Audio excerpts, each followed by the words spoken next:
Back over to you. Thanks a lot, Paul. Hi, everybody. Like Paul said, my name is Phil Glenn. I'm the president of Travoy. We're a CDE and a consulting firm. Coming to you live from Kansas City, Missouri today. Wish we were all there in DC together like we have as our annual tradition, but we serve Native American communities. And so I want to give a shout out and express my gratitude to the previous panel for touching on the very important issue of bringing more investment capital to Native American communities around the country. But right now I have the privilege of introducing to you our next keynote speaker. It's Mr. Gene Sperling. Gene Sperling has served as a national economic advisor and special assistant to two separate presidents, both Bill Clinton and Barack Obama. It's a shame that there are no holiday cocktail parties for you out there this year to be able to drop that bit of trivia and knowledge on your friends, but keep that in your back pocket so that you can impress everybody with your DC history knowledge after there's a vaccine out there. But we're really grateful to have him with us today, as he is going to discuss with us not only the history and future outlook of the new markets tax credit, but how it fits into the broader economic conditions that all of the communities that we serve are facing. And he has a very special point of view on that history because he played an instrumental role in the original drafting and implementation of the new markets tax credit 20 years ago. So without further ado, Mr. Sperling, I'll turn it over to you. Thanks for joining us today. Well, thank you. It is just stunning to think that we're going to hit the 20th anniversary of the new markets tax credit. I really want to thank Bob Raposa and the New Markets Tax Credit Coalition, because I do think in Washington there is often a lot of focus about passing something. There's often not as much focus on making sure it's implemented, that it has political support, and to have had a coalition that is dedicated to new markets. It's like the wind at your back when you're in administration, to have people who care, that are focused on this. And it's really, for me, I get goosebumps looking at the amount of bipartisan support there is, how accepted this is. It's really an enormous accomplishment to the new markets tax credit, but also to the support and the commitment to creating something that Bill Clinton wanted to create as president, which was a community of people that supported investments and opportunity and the ability to grow and create jobs in lower income or more hard-pressed parts of the country, both urban and rural. And to see the combination of CDFI community and the new markets community, and to see the bipartisan support for both 20 years from now, and the amount of good that it has done, it is really, for somebody like myself who was there at the creation, it's why you go into public service, it's why you go into government. And but I also know that you have to keep growing and expanding. And Phil, I appreciate what you're working on, because I am very aware that the new markets tax credit, less so than CDFI, has had its real full benefits in the Native American communities, and that has to be a top priority for a Biden administration. And I want to be support for that in any way that I can, and we all should. But as was mentioned, I have a little bit of a special perspective. And perhaps because there are people who care here, and they're not quite as old as I am. Let me give you a little bit of history, because it is quite a history. It really starts with the view that President Clinton, was very focused on fulfilling specific promises from his '92 campaign. And in this area, he really had three that he put out on the campaign. One was to create from scratch the first CDFI initiative. Second was an empowerment zone proposal. And third was to revitalize and strengthen the community, the CRA, the Community Revitalization Act. And he found himself in the unusual situation that after his fifth year or so, he had basically accomplished those. And he said to me, when I was at that point director of the National Economic Council, we need to figure out what is needed. And we really reached out, and I have to give credit, a shout out to Reverend Jesse Jackson, who really was very involved in this and set up a number of calls at the beginning where we reached out to not just the nonprofit community, but also people, particularly minority business owners, et cetera. And the message that came back to us was that you guys have done an excellent job in expanding lending opportunities, but there wasn't as much growth in the equity side. And so we started looking and wondering what we could add on the equity side. And that became a bit of the mission of the New Markets tax credit. Now there are some lessons from that are relevant today, but I'll go through a little bit more of the just kind of, maybe it's a little more of the political history.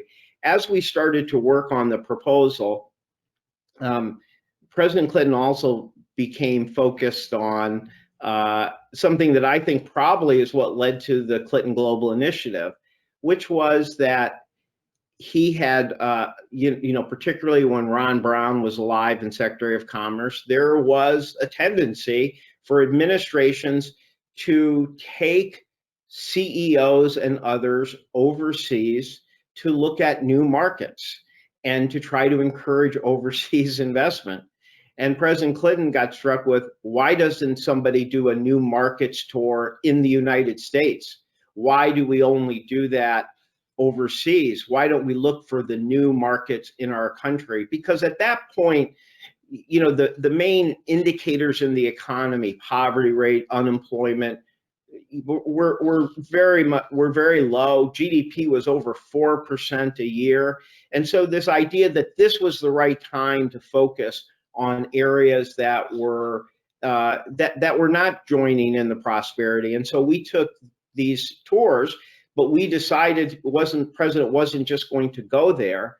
He was going to go there and draw commitments. And, this was a moment where you see the power of the presidential bully pulpit. When the president started making clear he was going to do this, but if you wanted to be part of it, you needed to be making a new commitment, not something you were planning on doing, something new, something different.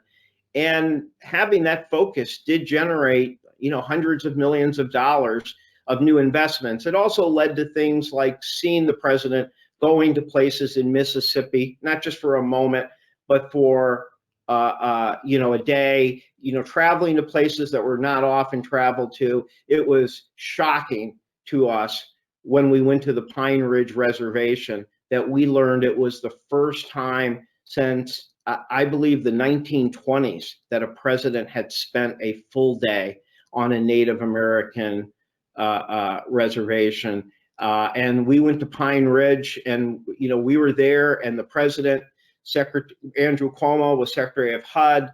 We actually were able to get some housing in there. People made greater commitments. President, for years, bought his Christmas presents that he sent out to people and encouraged others to do. So it was a mobilization, but it was important. And I think we were shocked to know this was the first time a president had done that. So it was very important. It also was effective in building bipartisan support. People often say to me, how did Bill Clinton pass a brand new initiative in 1999 and 2000 when there was an all Republican Congress? Well, one of the things that happened was we had a cordial relationship with the Speaker of the House, Republican Speaker of the House. And at one point, their top policy person said to me, are you guys actually trying to get this done, or is this just something to show you're trying? I said, no, we want to get this done. He said, if you do, you've got to talk to some people on our side, particularly in the faith-based community. And so that's what happened. We started working, and we started finding that there could be some common ground. I don't want to pretend it was easy. We went along with a community renewal communities, I think they were called. The forms of tax cuts they had were not exactly ours favorites. There were some things that we opposed, but we decided in the possibility of bringing something together that we would work together. And there was this moment when President Clinton announces his first New Markets tour or comes back, where the Republican leadership blasts him. And the initial for spending money on this, and the initial reaction was to blast back. But instead, we did something you probably don't see a lot now. President Clinton instead wrote a handwritten letter to the speaker and said, we would like to also go to Chicago at some point. Would you like to travel with me? And at that point, that was a signal, hey, this wasn't a political thing.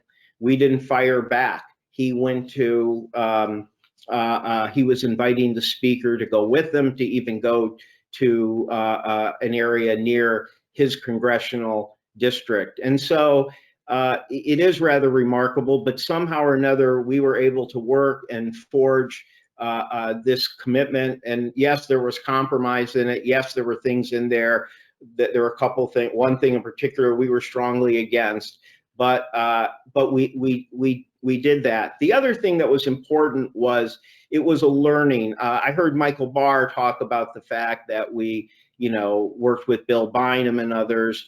I'm gonna kill myself for not remembering the man, but at Kentucky Highlands, who was just fantastic. And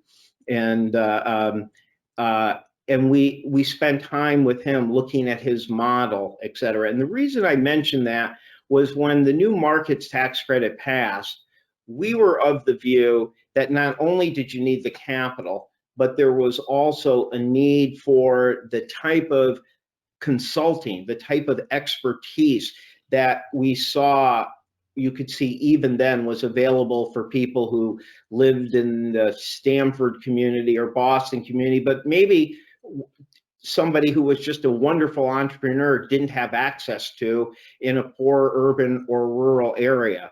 And so it's little noted, but when we passed the New Markets tax credit, we also passed what was called the New Market Venture Communities, or New Market Venture funds.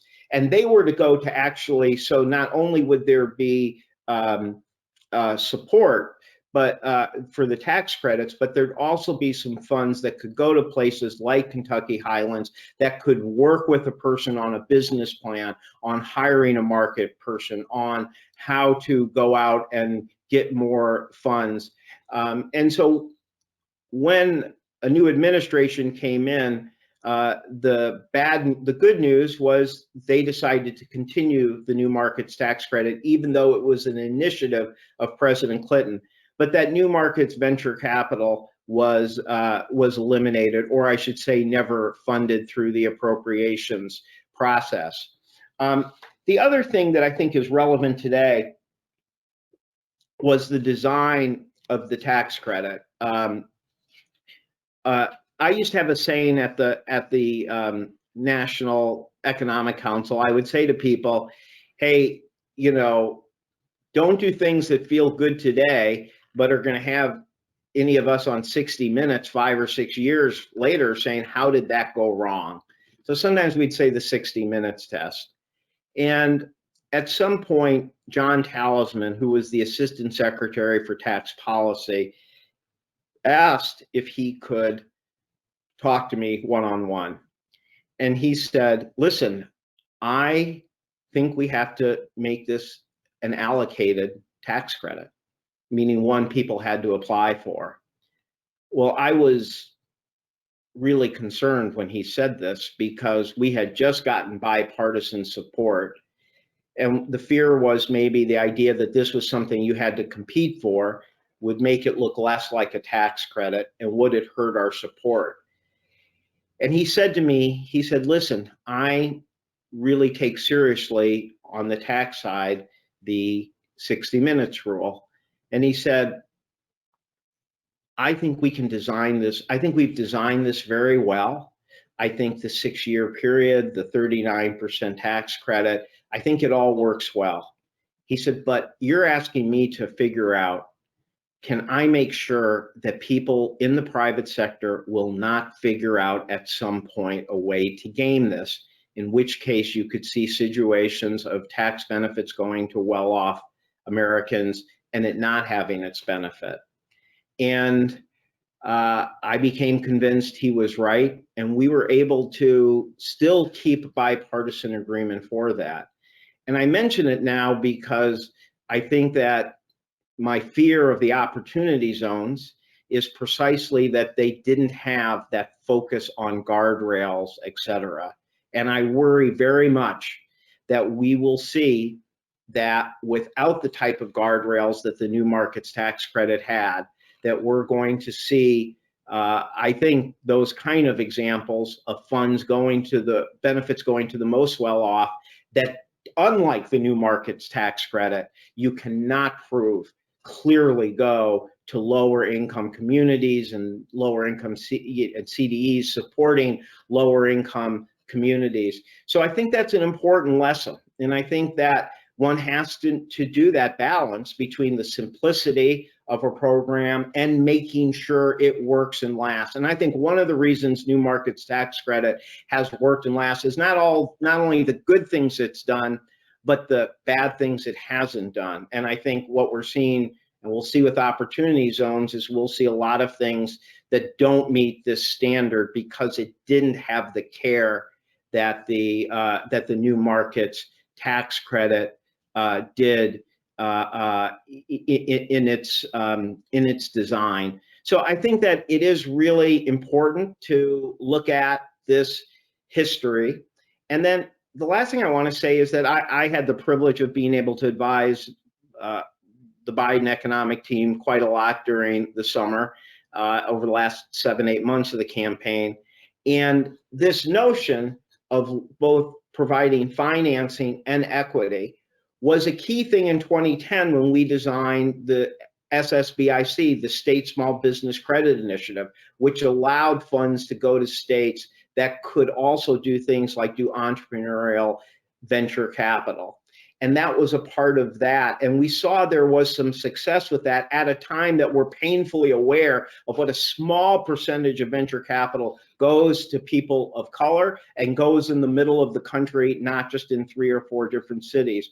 So that was part of the SSBIC. And when Joe Biden put forward his plan to leverage $150 billion of new financing for minority and economically or small businesses for minority and small businesses in economically disadvantaged area, it was also done, and it was discussed as both increasing CDFI, increasing more financing programs for small business, but also an equity portion where we mentioned the power of having things like the new markets tax credit together with an expanded amount of funds that could go to venture capital for people of color in lower income areas. So again, this shows that when you do something successful like new markets tax credit, it has an impact in the 2010 legislation, in the small business legislation that led to the Small Business Credit Initiative. And then that has an impact on what Joe Biden proposed, not just that he was going to make the new markets tax credit permanent and at $5 billion, but that it was part of this larger vision of freeing up an additional $150 billion that would be both financing and equity. So I thought I'll stop there, but I thought it would help to do a little history and then bring it up to how that vision is still relevant today as we're designing things like the next expansion, like the Small Business Opportunity Fund, perhaps fixing problems in the opportunity zone, and also an example of how to build something that lasts by not only having broad-based support, but not designing it in a way that prevents the type of abuse that ends up weakening the political support for a program. Well, Gene, I want to, on behalf of all of the other members of the coalition, thank you very much for your time. Unfortunately, we don't have a couple of minutes for questions, although I'm sure there will be many because we do need to move on to the next portion of our agenda. I will just close by saying there must be something special about new markets because all of the veterans who we speak to, from Gene Sperling to